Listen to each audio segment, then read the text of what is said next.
Okay, let's start.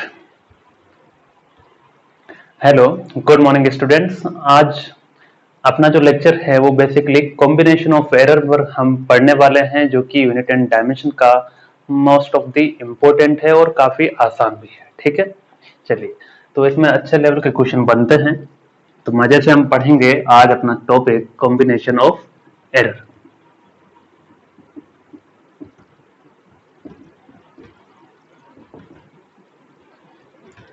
उससे पहले थोड़ा सा रिकॉल करवा देते हैं। ठीक है, बिल्कुल थोड़ा सा। चलिए, क्या था कि सर एरर क्या होता है कि कोई भी आप एक्सपेरिमेंट करते हैं। ठीक है, लेट सपोज मैं इसका लेंथ मेजरमेंट करना चाहता हूं। मान लो इसका एक्चुअल लेंथ क्या है, 4 सेंटीमीटर है। कितना है? Actual length is what, 4 centimetre. ठीक है, लेकिन आपने मेजर कितना किया? मेजर्ड लेंथ मतलब किसी स्टूडेंट ने मेजर किया तो पता चला उसने कहा 4.1 सेंटीमीटर। कितना है? 4.1 सेंटीमीटर। That means what? अब बताइए एरर कितना है? It's very simple, actual value और मेजर्ड वैल्यू का डिफरेंस, यही क्या होता है? एरर होता है। ठीक है, तो इसमें क्या हो जाएगा? मेजर्ड वैल्यू कितना है? 4.1 माइनस एक्चुअल वैल्यू कितना? 4.0 मतलब 4, यानी कि 0.1 सेंटीमीटर। करेक्ट। तो ये प्लस, यानी कि ये क्या होगा? Positive error. उसने ज्यादा पढ़ लिया। ठीक है, ज्यादा पढ़ लिया मतलब क्या हुआ? पेन का जो लेंथ था, एक्चुअल लेंथ था 4 सेंटीमीटर। करेक्ट। उसने स्केल लिया और थोड़ा सा मिस्टेक कर दिया रीडिंग लेने में। उसने कहा कि नहीं, इट्स 4.1 सेंटीमीटर। ठीक। अब मैंने क्या कहा, एक दूसरा स्टूडेंट और आया, उसने कहा नहीं, उसने गलत किया, मैं करके दिखाता हूं। चलिए, उसने क्या कहा? पेन लिया, उसने कहा कि ये 3.9 सेंटीमीटर है। उसने क्या कहा? 3.9 सेंटीमीटर। तो ये हो गया मेजर्ड। ठीक है, एक्चुअल क्या था? एक्चुअल में तो 4 सेंटीमीटर था। अब भी एरर आया। एरर कितना आया? एरर आया, मेजर्ड क्वांटिटी कितना? 3.9। ये 3.9 है, माइनस 4। एरर क्या आएगा? माइनस का 0.1 सेंटीमीटर। ठीक है, तो पहली बात जो यहां से हमें पता चलती है, error can B positive, error can B negative. तो जब तक ये स्पेसिफाई नहीं किया जाए तो आप फाइनली कुछ नहीं कह सकते कि वो पॉजिटिव एरर या नेगेटिव एरर है। In that case you can use both the sign. ठीक है, पॉजिटिव और negative. So here it was the example of positive error. ठीक, और ये था स्टूडेंट नेगेटिव एरर। तो सिंपल था, error is nothing but the difference between the measured quantity, measured value and actual value. ठीक है, एक्चुअल वैल्यू को और भी क्या कहा जाता है? ट्रू वैल्यू भी कहा जाता है। ठीक है, ये सब हम पढ़ेंगे एक्सपेरिमेंट्स में बहुत ज्यादा डिटेल्स में। अभी मैं केवल आपको एक इंट्रोडक्शन दे रहा हूं, हाँ, कि चीजें क्या होती है। ओके, चलिए, ये एग्जांपल लिख लो, काम आएगा समझने में। चलिए, तो अभी अभी स्टूडेंट हमने क्या देखा? अभी हमने ये देखा कि 4 सेंटीमीटर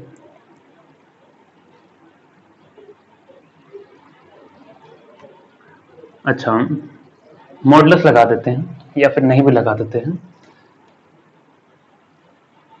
कि जैसे मान लो मैंने कुछ मेजरमेंट किया लेंथ का, मेजरमेंट ऑफ लेंथ। ठीक है ना, मेजरमेंट ऑफ लेंथ, तो उसका एक्चुअल लेंथ कितना है? एल है। एक्चुअल लेंथ कितना है?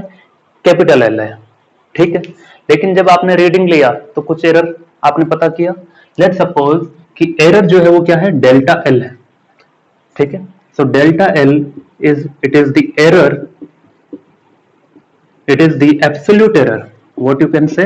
It is the absolute error in the measurement of length, in the measurement of length, यानी कि इतना एब्सोल्यूट एरर आया है।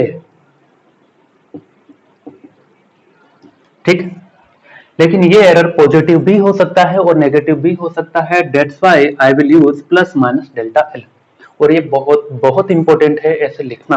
ठीक है, इसी के बारे में आज चर्चा करेंगे। चलिए, अब दूसरा, let's say measurement of force या फिर measurement of let's say velocity. Velocity का सिंबल क्या होता है स्टूडेंट? वी। इसका एक्चुअल वैल्यू है वी। एक्चुअल वैल्यू क्या है? v and let's say error is the delta v. कौन सा error? Absolute error. It can B plus, it can B negative, जब तक कि कहा ना जाए. ठीक है, तो ये जो आपका आंसर होगा हमेशा इसी फॉर्म में होना चाहिए. ठीक है, अभी केवल इसे दिमाग में सेट कीजिए, ऐसा होता है. Let's say measurement of time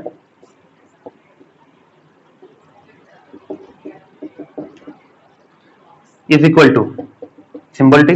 actual value क्या होगा? T plus minus delta T. Delta T क्या है? Error.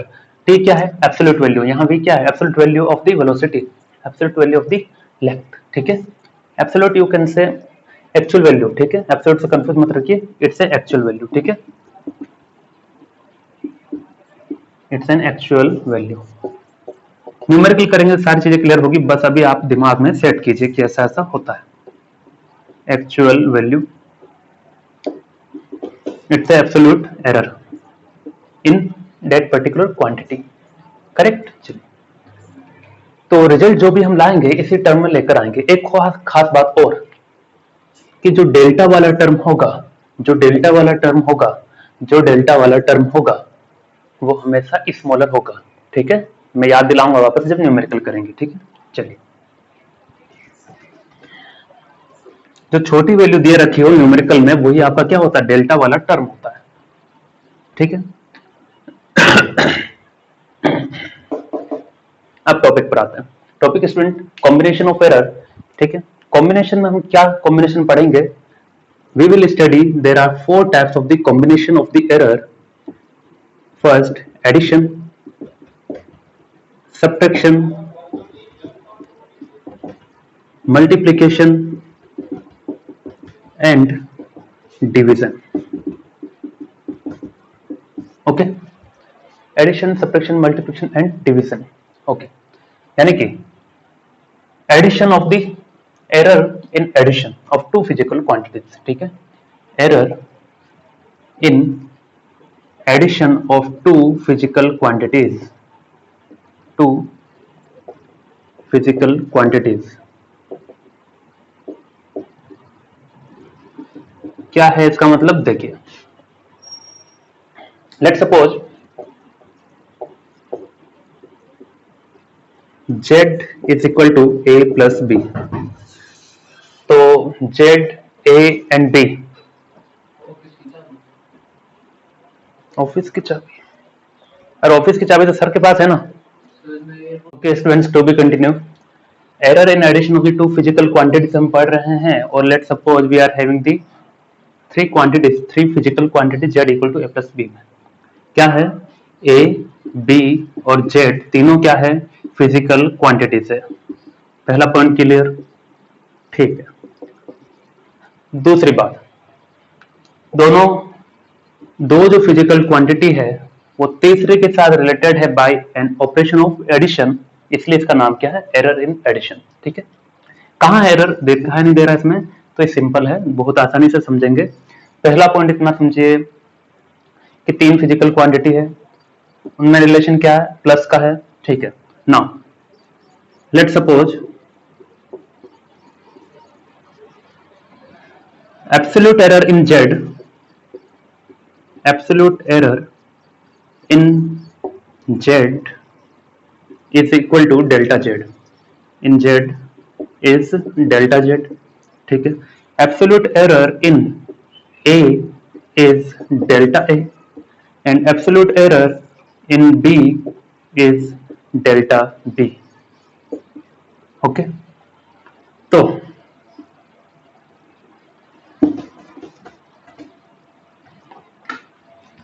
z equal to A plus B था. z में एरर कितना? डेल्टा z का. a में एरर कितना? डेल्टा a का. b में एरर कितना? डेल्टा b का. ठीक है, तो अब z को क्या लिखूंगा?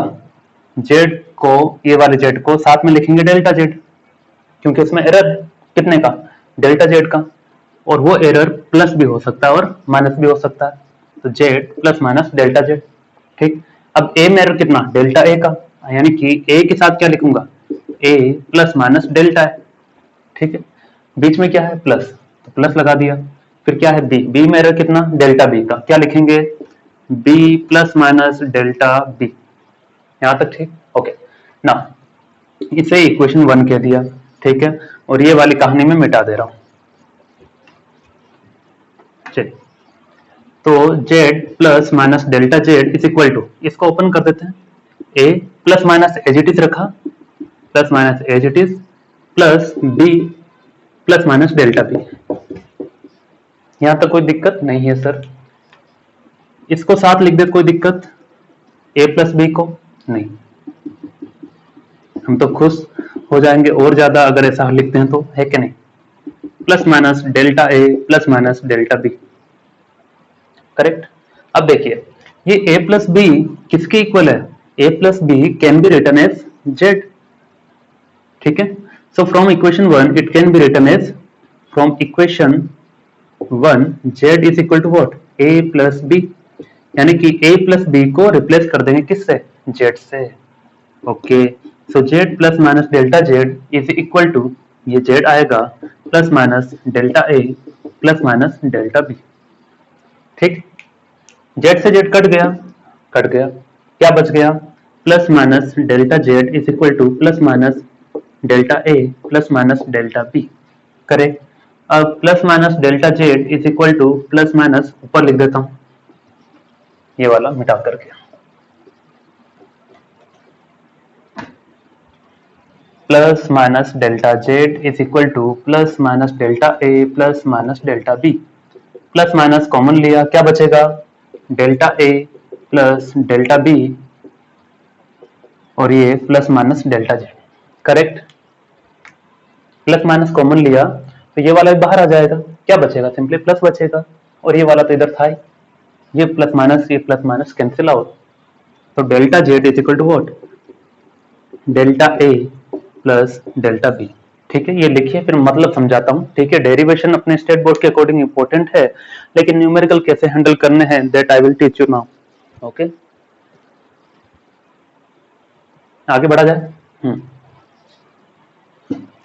तो स्टूडेंट, इससे रिजल्ट ये निकलता है कि जब दो फिजिकल क्वांटिटी एक दूसरे से रिलेटेड है बाय मींस ऑफ एडिशन, ठीक है,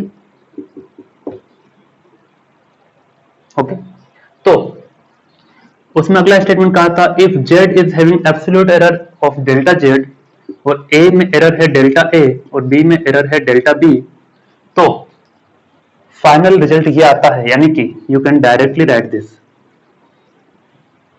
ठीक है। ये था इसका मतलब, करेक्ट। चले आगे चले, चलिए। अब सब्ट्रैक्शन हो तो क्या होगा, ठीक है, सब्ट्रैक्शन वाला हम देखते हैं।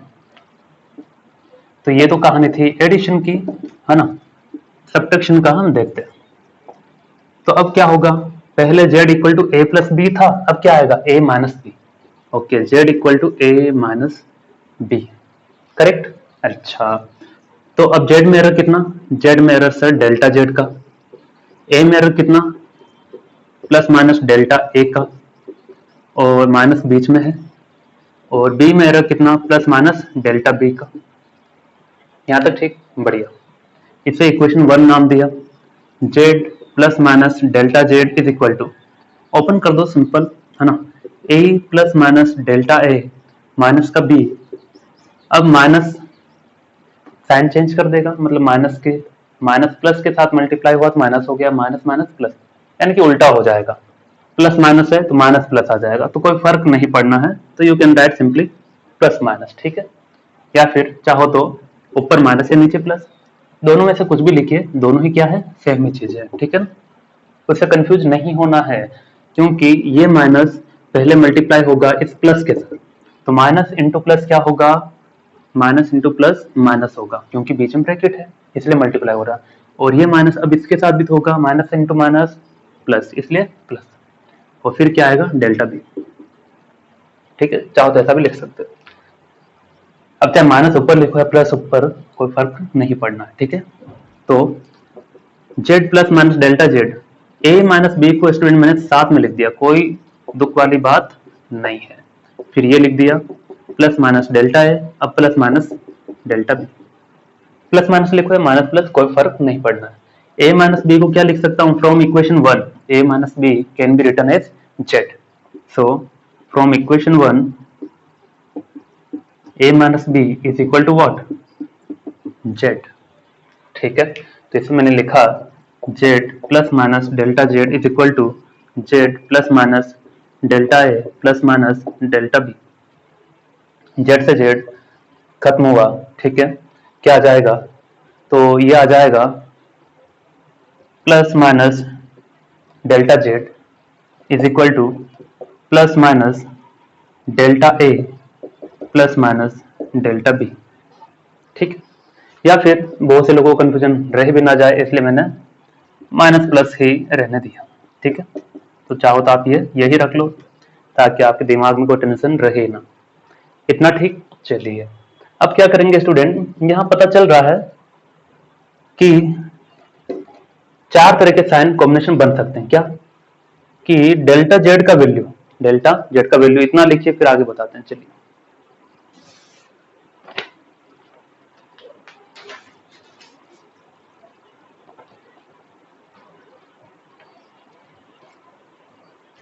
चलिए बता दें, लिखिए। ओके, तो देखिए सब्ट्रैक्शन में क्या कहानी है, कोई ज्यादा अलग नहीं है। क्या था कि प्लस माइनस डेल्टा ए प्लस माइनस डेल्टा ए और माइनस प्लस डेल्टा बी, इस टर्म की हम बात करते हैं, ठीक है। चलिए एक बार प्लस लिया और एक बार यहां भी प्लस लिया, है ना, क्योंकि कोई भी दो साइन लेने आपको, तो पहली बार मैंने दोनों प्लस लिए, delta A plus delta B. दूसरी बार मैंने दोनों माइनस लिए, पॉसिबिलिटीज, ठीक है। मैं क्या बता रहा हूं, पॉसिबिलिटीज। दोनों बार प्लस, दोनों बार माइनस, दोनों बार माइनस, ठीक है। एक बार प्लस एक बार माइनस और एक बार माइनस एक बार प्लस, तो यही पॉसिबिलिटी हो सकती है, यानी कि these are the possible result, possible results, ठीक है। अब देखिए ये जो होगा वो हमें देगा maximum possible error, maximum error, क्योंकि इसमें चीजें सिंपली ऐड हो जा रही है, ठीक है। तो ये था z equal to A minus B. Okay, मिटा दे रहा हूं, इसमें इतना ही था, ठीक है। चलिए एक सवाल लेते हैं ताकि कुछ मजा आए। लेट सपोज कि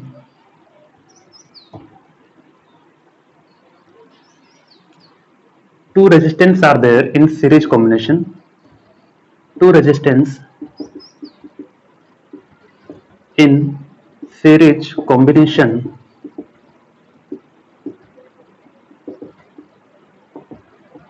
then find equivalent resistance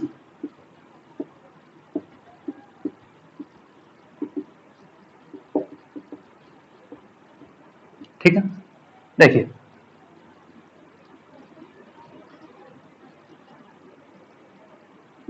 R1 ये 10th क्लास में जो पढ़ा होगा, हम फिर से पढ़ेंगे, यहाँ कैसे यूज होगा वो बता रहा हूँ। 2 ओम और ये मान लो 4 ओम, ठीक।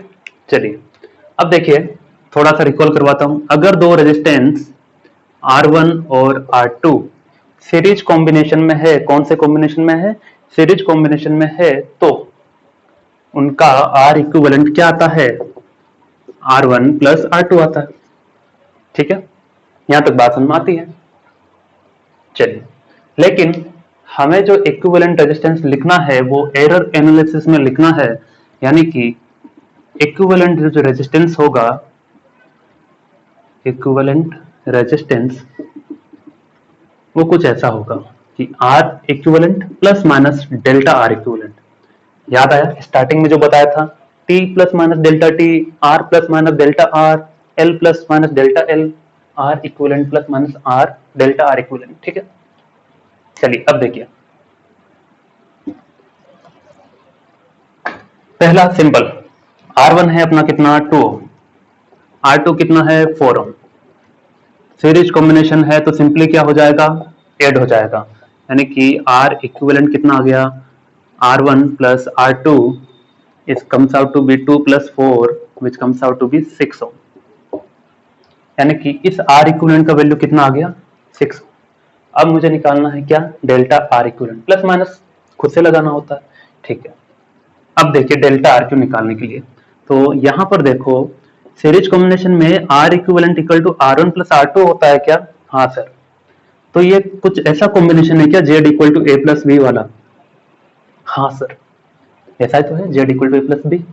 तो इसे हम डायरेक्टली क्या लिख सकते हैं? In the form of energy, in the form of error, delta Z equal to delta plus delta B. तो यहाँ क्या लिखूंगा? Delta R equivalent equal to delta R one plus delta R two. Correct? हाँ correct. क्या लिखेंगे? Delta R equivalent is equal to delta R one plus delta R two. ठीक है, लेकिन सर डेल्टा आर वन और delta R two तो given ही नहीं है, तो गिवन नहीं है तो गिवन दे देते हैं, ये लीजिए the percentage error and delta R one is given as 0.1 ohm, delta R two is given as 0.2। मान लो ऐसा गिवन है, तो डेल्टा आर इक्विवेलेंट क्या आ जाएगा?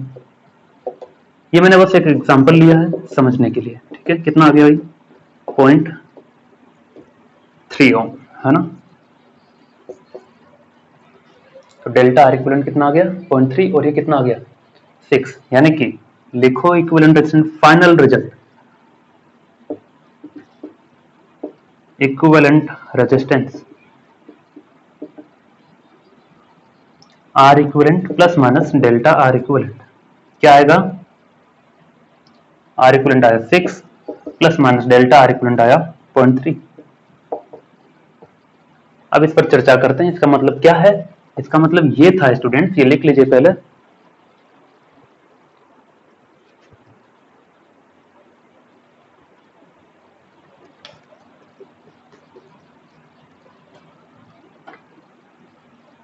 सिक्स प्लस माइनस 0.3 ओम आया। तो देखो अगर ये एरर प्लस होता तो क्या होता, और माइनस होता तो क्या होता, और ये वैल्यू क्या है? ये एक्चुअल वैल्यू है, ये क्या है? एब्सोल्यूट एरर हो गया, ठीक है, एब्सोल्यूट एरर, ठीक है। तो प्लस अगर होता तो 6 प्लस 0.3 आ जाता ये, और माइनस होता तो ये ऐसा आ जाता, ठीक है। यानी कि ये देता 6.3 ओम और ये क्या देता मुझे? 5.7 ओम, ठीक है। यानी कि रेजिस्टेंस का एक्चुअल वैल्यू था 6, अगर आपने प्लस पॉजिटिव एरर लाए हैं तो 6.3 आपका रीडिंग होगा, नेगेटिव एरर लाए हैं तो 5.7, समझे। यानी कि मैक्सिमम एरर ये आएगा, मिनिमम ये आएगा, ठीक है, विद एरर, मैक्सिमम वैल्यू और मिनिमम वैल्यू। चलिए आगे बढ़ा जाए। अब हम बात करेंगे मल्टीप्लाई और डिवाइड की, ठीक है ना, जो काफी इंपॉर्टेंट है, सवाल वहीं से बनते हैं। अभी बहुत से सवाल लेंगे, डोंट वरी। तीसरा मल्टीप्लिकेशन, इसमें मैं आपको एज ए ट्रिक याद रखना है, ठीक है, मल्टीप्लिकेशन ऑफ, सीधा लिखो मल्टीप्लिकेशन, एज ए ट्रिक याद रखना है स्टूडेंट, ठीक है, क्योंकि इसमें डेरिवेटिव और डिफरेंशिएशन यूज होता है जो हम यूज नहीं कर रहे हैं फिलहाल, और भी तरीका है वो भी नहीं करवा रहे, एज ए ट्रिक याद रखो, क्योंकि अभी हम इंट्रोडक्शन टाइप पढ़ रहे हैं, तो आप सिंपली इसे केवल ऐसे ट्रिक की फॉर्म में याद रखिए। Let's say z is equal to a into b, correct. तो आपको क्या लिखना है अगला step? Delta Z upon z is equal to delta a upon a plus delta B upon b, ठीक है। पहला एग्जांपल, मान लो sir z equal to a into b की पावर 2 हुआ तो क्या करेंगे? तो ये करना है डेल्टा जेड अपॉन जेड, ए को क्या लिखेंगे? डेल्टा ए अपॉन ए, बीच में हमेशा प्लस ही रहेगा, ठीक है, बीच में प्लस रहेगा।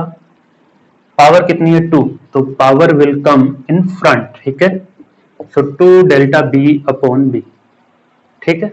चलिए अब देखिए डिवीजन का,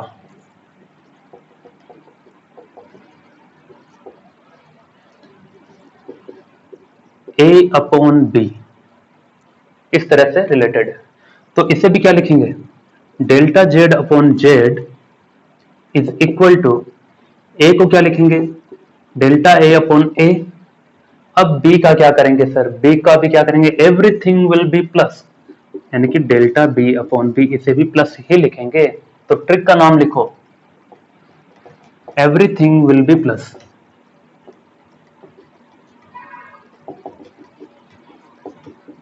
ठीक है, everything will be plus. And power will come in front.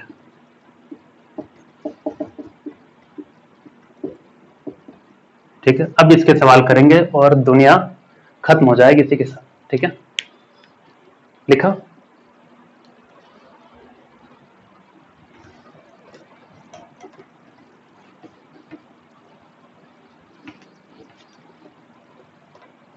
देखिए पहला एग्जांपल लीजिए, everything will be plus power will come in front, यही अपना मेथड है आज का। A B square upon C, very simple. क्या था, जेड को लिखना है डेल्टा जेड अपॉन जेड, ए को क्या लिखूंगा डेल्टा ए अपॉन ए, बीच में प्लस ही आएगा, बीच में प्लस ही आएगा, पावर जो है वो आगे आ जाएगी मल्टीप्लाई में, डेल्टा बी अपॉन बी। सी, सी के लिए भी प्लस, नीचे हो तब भी प्लस ही आएगा, यानी कि डेल्टा सी अपॉन सी। ठीक है, और लेते हैं और कंफ्यूजन दूर करते हैं आपका। लीजिए दूसरा एग्जांपल, इसी में देखो a इंटू बी की पावर माइनस 2 अपॉन अगर c होता तो क्या करते, a को लिखेंगे डेल्टा a अपॉन a। ठीक है, अब पावर क्या है -2, लेकिन हमें क्या लेना है प्लस ही लेना है, इसलिए हेडिंग क्या था एवरीथिंग विल बी प्लस। ठीक है, so 2 delta B upon B, और सी को फिर से क्या लिखेंगे डेल्टा सी अपॉन सी। नीचे हो उसको भी ऐसे ही लिखना है। चलिए इतना लिखिए और आगे बढ़ते हैं।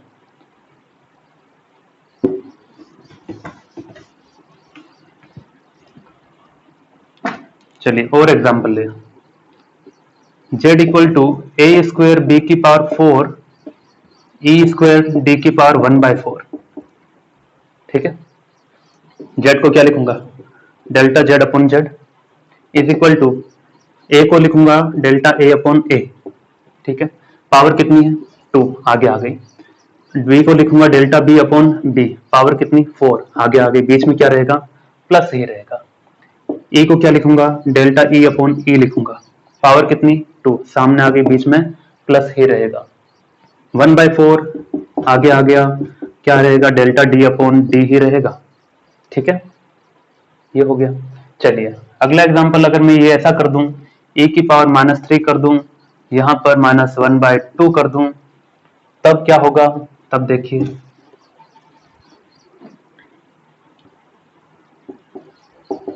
2 डेल्टा a अपॉन a। ठीक है, 4 delta b upon b, power चाहे नेगेटिव है कुछ भी है, पावर सामने आएगी और प्लस के साथ आएगी।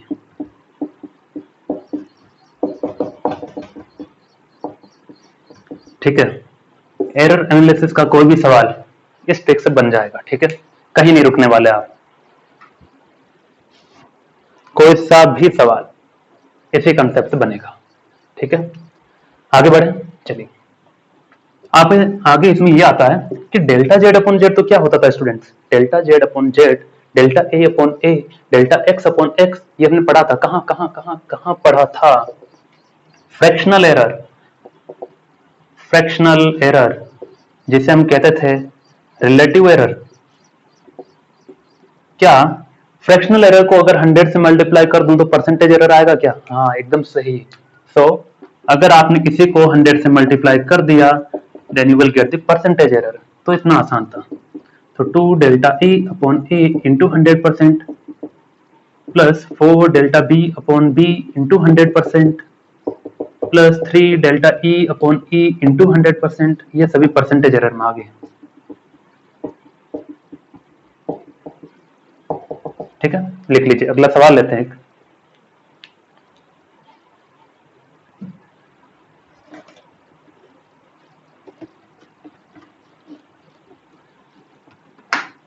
चलिए सवाल है, given is a equal to B square square root of c upon D cube e की पावर -3 -1/3। ओके, यही है -1/3। वही डेल्टा ए अपॉन ए निकाल दो। क्या करेंगे delta a upon A, B को क्या लिखूंगा डेल्टा बी अपॉन बी, क्या इसकी कोई पावर है, हाँ पावर है 2, सामने आ जाएगी। फिर क्या लगना है प्लस ही लगना है, आंख बंद करके लगा दो। स्क्वायर रूट का मतलब क्या है, इसकी पावर क्या है 1/2 है क्या, हाँ सर 1/2, ये तो पता ही नहीं चल रहा था ना, पता चला अभी।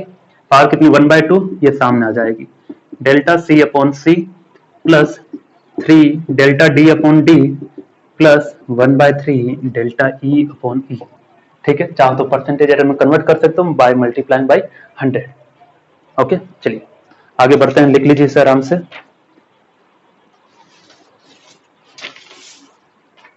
चलिए अगला सवाल करते हैं। अब सवालों की जड़ी लगेगी।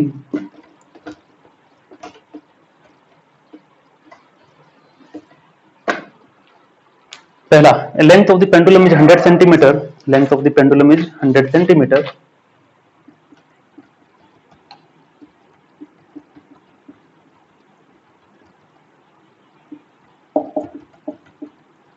length of pendulum is 100 centimeter, measured with the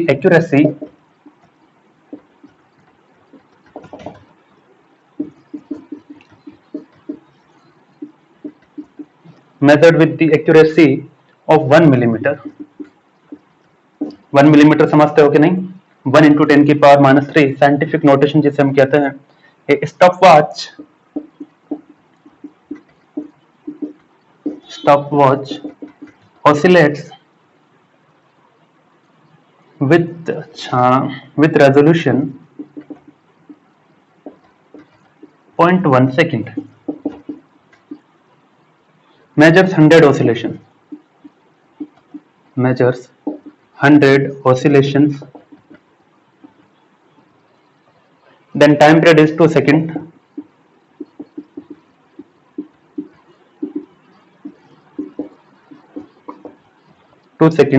then error in G,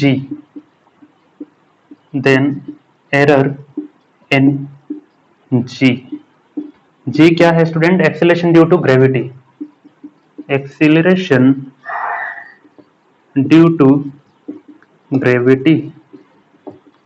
okay, इसमें एक फॉर्मूला भी दिया आपको, T इक्वल टू 2π√² L/G। ठीक है, ये हो गया सवाल खत्म। अब इसे करते हैं। ठीक है, देखिए length of pendulum is 100 centimetre. Okay, so length of pendulum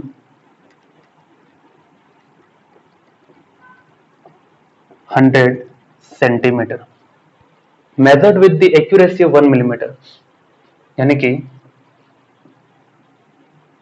measured with accuracy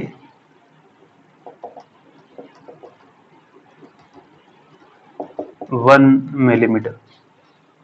stopwatch समझते हो? विद रेजोल्यूशन, रेजोल्यूशन का मतलब क्या है? जो छोटे से छोटा टाइम कितना मेजर कर सकता है, वो छोटे से छोटा time stopwatch resolution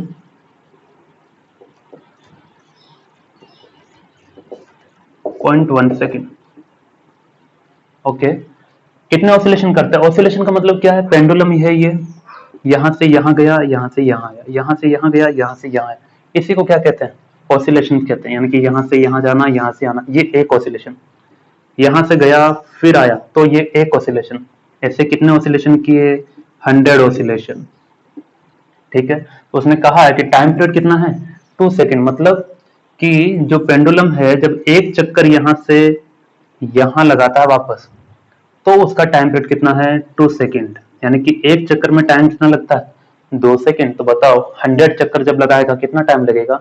200 second. So time for 100 oscillations कितना आएगा? 200 सेकेंड। कैसे कि 2 सेकेंड 1 ऑसिलेशन मीन्स टाइम कितना लगता है? 2 सेकेंड। ठीक है, तो 100 ऑसिलेशन में कितना लगेगा स्टूडेंट? 100 ऑसिलेशन मल्टीप्लाई हो जाएगा 100 इंटू 2, यानी कि 200 सेकेंड। ठीक है, चलिए, और वो फॉर्मूला दिया है। जी में हमें क्या निकालना है? एरर निकालना है। अभी आपको फॉर्मूला इसमें टेंशन नहीं लेना कहां से है, बस गिवन है ना। ये हम पढ़ेंगे एसएचएम के अंदर कि T इक्वल टू 2π√L/G होता है। और इसमें ये कहा गया है कि T जो है वो क्या है? टाइम पीरियड है। T टाइम पीरियड है, L जो है वो लेंथ है, G जो है एक्सीलरेशन ड्यू टू ग्रेविटी है। सबसे पहले हमें G में ही एरर निकालना है। G में ही क्या करना है? एरर निकालना है। तो क्या करेंगे? जी को एक तरफ निकाल लेते हैं, ठीक है। सबसे पहले स्क्वायर रूट हटा देता हूं, मैंने दोनों तरफ स्क्वायर कर दिया, T square equal to 4 pi square L upon जी। कोई दिक्कत नहीं, जी को इधर भेज दिया, 4 pi square L upon T square, कोई दिक्कत नहीं। चलिए अब जी में एरर निकालना तो क्या करेंगे, वही मल्टीप्लाई डिवाइड पावर सब कुछ एवरीथिंग विल बी प्लस, ठीक है। तो जी को मैं लिखूंगा डेल्टा जी अपॉन जी, ठीक है। परसेंटेज एरर हम की बात कर लेंगे, ठीक है। डेल्टा जी अपॉन जी लिखता हूं अभी तो।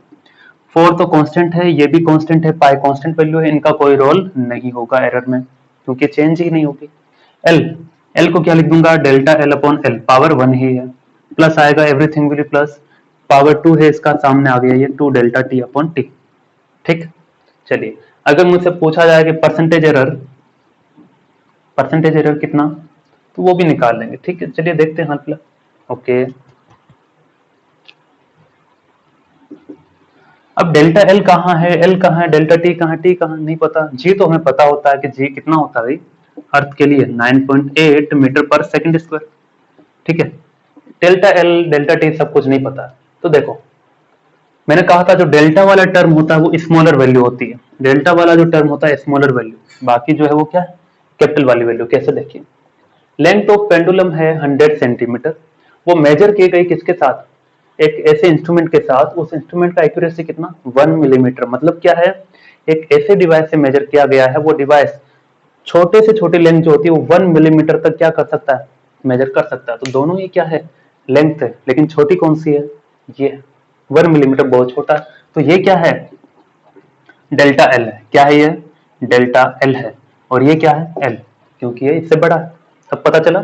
चलिए स्टॉप वॉच रेजोल्यूशन, यानी कि स्टॉप वॉच जो सबसे छोटा टाइम मेजर कर सकती है वो है 0.1 सेकेंड, और वास्तव में टाइम कितना लग रहा था ऑसिलेशन में 200 सेकेंड। बड़ा टाइम पीरियड कौन सा 200 सेकेंड, ये क्या हो जाएगा डेल्टा टी, ठीक है। यानी कि छोटा वाला वैल्यू हमेशा ही डेल्टा का होगा और बड़ा वाला वैल्यू सिंपल जो फिजिकल क्वांटिटी है। तो डेल्टा एल का वैल्यू रख देते हैं 1 मिलीमीटर, ठीक है। डेल एल का value 100 centimetre plus 2 delta T, delta T कितना 0.1 सेकेंड, और टी कितना हो गया 200 सेकेंड, ठीक है। अब इसे सोल्व कर लेते हैं, हम परसेंटेज एरर निकाल लेंगे। मैं मिटा दे रहा हूं ये वाला।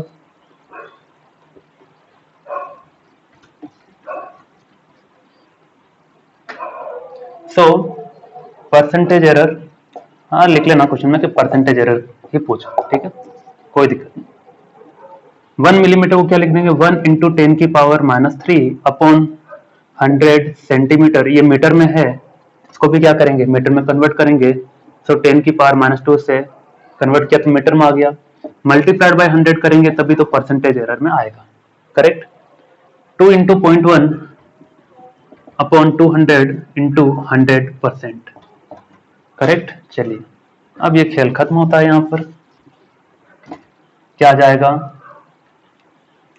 कि 100 यानी कि 10 की पावर +2, 10 की पावर -2, ये तो क्या हो गया, ये 10 की पावर 2 था, +2 और -2 10 की पावर 0, 10 की पावर 0 यानी किसी की पावर 0 के नीचे क्या आ जाएगा 1, ठीक है, मीटर था। चलिए 10 की पावर -3 इंटू 10 की पावर 2 लिख दें, इसे लिख दिया, -3 और +2 कितना हो गया -1, ओके। और ये क्या आ जाएगा स्टूडेंट, 100 से 100 कैंसिल, 2 से 2 कैंसिल, क्या बच गया 0.1%। चलिए 1/10 लिख दें, 10 की पावर -1 को, 1/10 यानी कि 0.1% प्लस 0.1% कितना हो गया 0.2%, यानी कि percentage error in G is what 0.2%, ठीक है, लिखिए इतना। तो ये हो गया स्टूडेंट परसेंटेज एरर का एक क्वेश्चन। एक और करवा दें, एक और करवा देते हैं।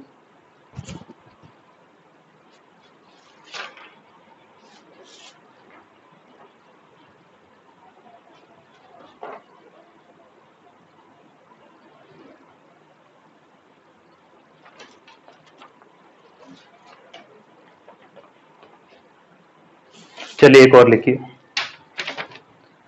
अगला लेक्चर एक और इसी के न्यूमेरिकल पे रखेंगे, ठीक है ना। अभी न्यूमेरिकल सफिशिएंट नहीं हो पाया है। If mass is given, if mass is equal to 3 plus minus 0.12 kg, kg means kilogram, volume is equal to 10 plus minus 1 meter cube. Okay, find the percentage error in density. percentage error in density, चलिए ये आपने कर लिया तो आपका काम बन जाएगा, आपने लगभग सीख लिया इस कंसेप्ट को, ठीक है। सबसे पहले जिसको फाइंड आउट करने किया जाए उसका फॉर्मूला चेक करो। डेंसिटी यानी कि D is equal to mass upon volume होता है, बढ़िया। ओके, मास जो दिया है 3 प्लस माइनस 0.2 kg और वॉल्यूम जो दिया है 10 प्लस माइनस 1 मीटर क्यूब, ठीक है। मैंने बताया था कि प्लस माइनस के साथ जो आता है वो डेल्टा वाला टर्म होता है, जैसा कि मैंने लिखा था T plus minus delta T starting में, याद आ रहा है? याद आ रहा है। तो ये था स्टूडेंट क्या, ये है डेल्टा M, क्योंकि ये मास का दिया है ना। और ये क्या है स्टूडेंट, ये सिंपली M है, तो ये हो गया M plus minus delta M, मतलब ये M दिया है, डेल्टा M दिया, पहचानना पड़ेगा, ठीक है। ये क्या आ जाएगा V प्लस माइनस, ये प्लस माइनस, और ये क्या आ गया डेल्टा V। और वैसे ही मैंने कहा था छोटा वाला टर्म क्या होता है डेल्टा, छोटा कौन है दोनों में 0.2, ये डेल्टा, छोटा कौन है दोनों में डेल्टा V, ठीक है। चलिए ना, सिंपल अगर डेंसिटी पूछता तो density equal to mass upon volume, और मास M, कैपिटल M का वैल्यू कितना 3, वॉल्यूम V का मतलब कितना हो गया 10, कितना आ जाता 0.3, सही है। लेकिन ये नहीं पूछा है, ये नहीं पूछा है, हमें तो परसेंटेज एरर निकालना था, ठीक है ना। चलिए तो क्या करेंगे स्टूडेंट, देखिए बहुत आसान है, ये तो हमने पूछा ही नहीं था, परसेंटेज एरर पूछा है, तो D इक्वल टू क्या होता है मास अपॉन वॉल्यूम होता है, सही है। तो delta D upon D is equal to what, delta M upon M plus delta V upon V, power तो है नहीं, 1 ही है। Percentage error can be written as is equal to delta M upon M into 100% plus delta V upon V into 100%। अब dot पढ़िए, delta M का value कितना है 0.2, रख दो, M का वैल्यू कितना 3 है इंटू 100% प्लस डेल्टा V का वैल्यू कितना 1 है, V का वैल्यू 10 है इंटू 100%, ठीक है। 0 से 0 कैंसिल हो गया, इसका पॉइंट हटाएंगे नीचे 10 आएगा, ये भी 0 से 0 कैंसिल हो गया, क्या बचेगा 2 इंटू 10 20/3% प्लस 0 से 0 कटा 10 बचा, यहाँ 10 इंटू 1 10%। आगे देखें, आगे सॉल्व कर देते हैं। 20/3 कितना हो जाएगा 3 6 18 है ना, 6.6 आ जाएगा। तो delta D upon D 20/3 6.6% plus 10% कितना हो गया 16.6%, that is the percentage error in density. Okay, और एक क्वेश्चन मैं आपको होमवर्क के लिए देता हूं, उम्मीद है आप कर पाएंगे।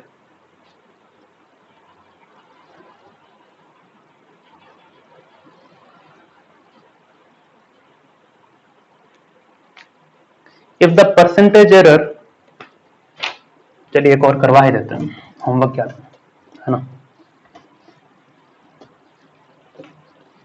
अभी होमवर्क नहीं हो पाएगा आपसे, इसमें अभी और प्रैक्टिस की जरूरत है। चलिए, if the percentage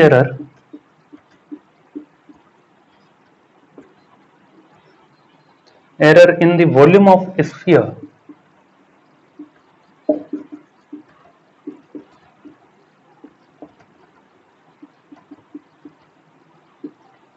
is 6%, then percentage error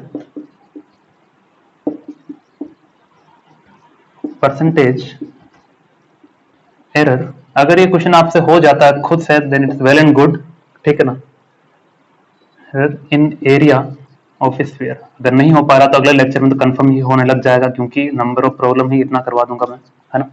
थोड़ा सा अलग है, मैंने एज इट इज नहीं दिया है ना।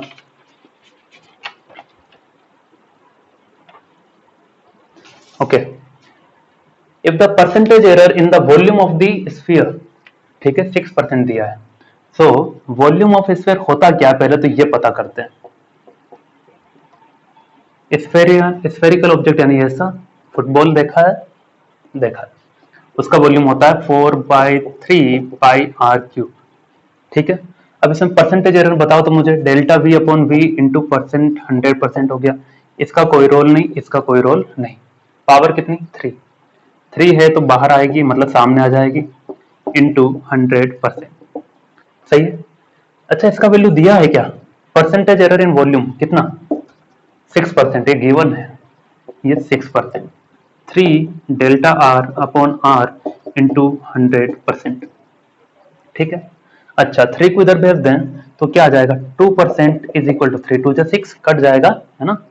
So delta R upon R into 100% is equal to इतना।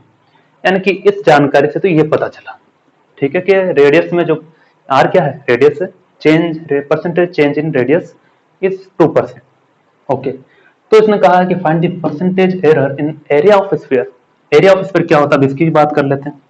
ठीक है, तो सवाल तो लिख ही लिया होगा, मिटा दे रहा हूं। एरिया ऑफ स्फीयर क्या होता है, सर्कल नहीं बताना है, स्फीयर बताना है ना। सर्कल का क्या होता है, पाई आर स्क्वायर। स्फीयर का क्या होता है, area is equal to 4πr²। ठीक है। ओके, क्या करें स्टूडेंट, ऐसा करते हैं, वही परसेंटेज एरर निकालना है तो ऐसा ही करेंगे। 4 कांस्टेंट, पाई कांस्टेंट, खेल खत्म, इनका कोई रोल नहीं। उसकी पावर कितनी, 2 है, 2 पावर सामने आ गई, delta R upon R into 100%। ठीक है। अरे अरे, ये तो बात कुछ हजम नहीं हो रही कि हमें क्या निकालना था, percentage change in, percentage error in area. तो ठीक है, लेकिन रेडियस का पता नहीं था। अरे वही तो पता कर लिया था हमने पहले ही, कितना, 2%। ठीक है, इसलिए वो डाटा गिवन था। आंसर कितना आ गया, 2 इंटू 2 4%। तो उम्मीद है अब आप इसके क्वेश्चन लगा पाएंगे। ठीक है, 5-6 क्वेश्चन और लेंगे अगले नेक्स्ट लेक्चर में। तब तक के लिए पढ़ते रहिए, मजे करते रहिए। और खास बात ये, वर्नियर कैलिपर, स्क्रू गोज वगैरह जो हैं वो प्रैक्टिकल एक्सपेरिमेंट से रिलेटेड हैं। तो अपने यहाँ पर ब्रिलियंट एकेडमी में अपने यहाँ पर क्या है कि सारे सेटअप ऑलरेडी हैं तैयार। फिजिक्स एक्सपेरिमेंट लैब है यहाँ पर। तो सबसे पहले आपको एक्सपेरिमेंट करवाया जाएगा, देन आपके उसके न्यूमेरिकल हम अटेंड करवाएंगे। ठीक है, ताकि आपको टू दी फील होगा कि हाँ ये एग्जैक्टली है क्या। ठीक है, तो पहले हम एक्सपेरिमेंट करेंगे उसका, उसके बाद उसके कंसेप्ट लेंगे। ठीक है ना, उसके न्यूमेरिकल जो भी होंगे उसके बाद हम डिस्कस करेंगे। लेकिन फर्स्ट क्या होगा, एक्सपेरिमेंट, उसके बाद हम उसको पढ़ेंगे। तब तक के लिए केवल कॉम्बिनेशन ऑफ एरर ही हम पढ़ेंगे। नेक्स्ट लेक्चर में इसका क्या रहेगा, और कुछ न्यूमेरिकल रहेगा। ठीक है, उसके बाद हम देखेंगे, हो सकता है इसे कंप्लीट कर दें नेक्स्ट लेक्चर में, या फिर 1-2 लेक्चर और करेंगे। ठीक है, टाटा बाय।